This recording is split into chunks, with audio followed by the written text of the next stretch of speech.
Leges Actionis. Olá! Sejam todos muito bem-vindos para mais uma narrativa sobre a história do processo judicial. O texto de hoje é As Leges Actionis. Texto e apresentação de Sofia Salerno Pérez. Costuma-se dividir a história do processo civil romano em 3 períodos: o das leges actionis, o formulário e o da extraordinária cognitio. O período das leges actionis estendeu-se desde a fundação de Roma, em 754 a.C., até o final da República, em 27 a.C. As leges actionis, ou ações da lei, regulavam o processo de conhecimento e o de execução. Havia 5 ações da lei: a leges actio sacramento, a leges actio periuditis postulationem, a leges actio per conditionem, a leges actio per manus inexionem e a leges actio per pignoris capionem. Apenas os cidadãos romanos podiam intentar as ações da lei. O processo se iniciava com a citação, ou seja, com a in ius vocatio, chamamento do réu a juízo. O réu que não atendesse podia, pelo autor, ser conduzido à força à presença do magistrado, pois não se concebia que um processo pudesse correr à revelia. A presença das partes perante o magistrado era essencial.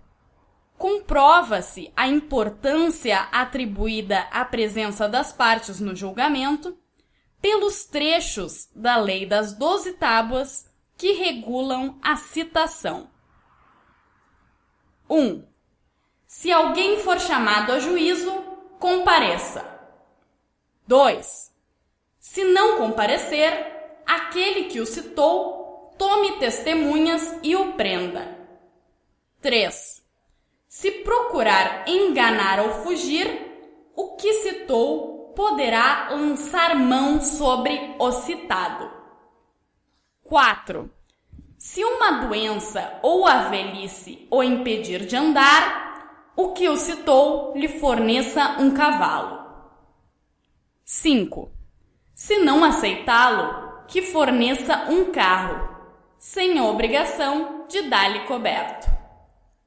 6. Se apresentar alguém para defender o citado, que este seja solto.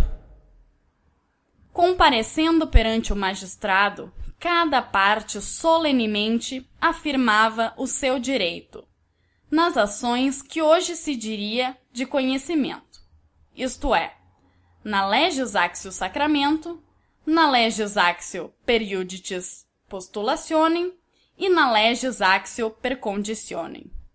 Vê-se que o processo era oral e contraditório. O magistrado, isto é, o pretor, de regra, limitava-se a conceder ou a negar a ação. Se concedida a ação, as partes compareciam perante um juiz designado, perante o qual eram produzidas as provas e debatida a causa. A decisão final era do juiz, não do pretor. O processo dividia-se, pois, em 2 fases.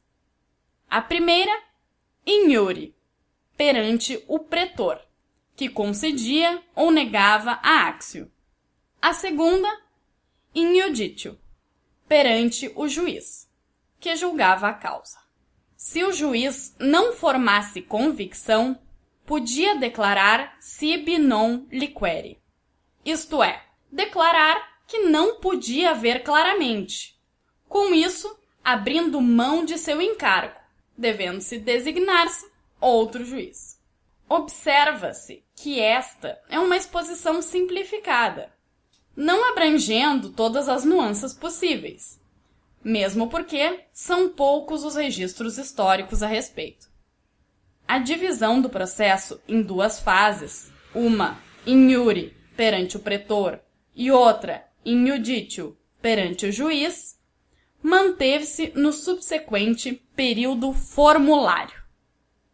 Observa Eugênio Petit que a divisão de tarefas entre magistrados e juízes manteve-se por mais 10 séculos, até o final do século III, sob os regimes mais diversos, desaparecendo só quando iniciada a decadência do Império Romano, devendo, portanto, oferecer numerosas vantagens, entre as quais aponta a imparcialidade dos juízes, num sistema em que os magistrados exerciam tanto a atividade jurisdicional quanto administrativa, a liberação dos magistrados da parte mais fastidiosa da atividade jurisdicional, qual seja a do exame dos fatos, a numerosidade dos juízes que, na época clássica, era várias vezes 1000, cada um julgando apenas alguns processos, os quais podiam dedicar todo o tempo necessário para proferir sentença com pleno conhecimento da causa. A condenação era sempre pecuniária, sendo duvidosa a tese de que teria havido condenação específica em período anterior ao formulário, em que isto certamente não ocorria. A manus inexio era a única via de execução, e esta supunha condenação em dinheiro.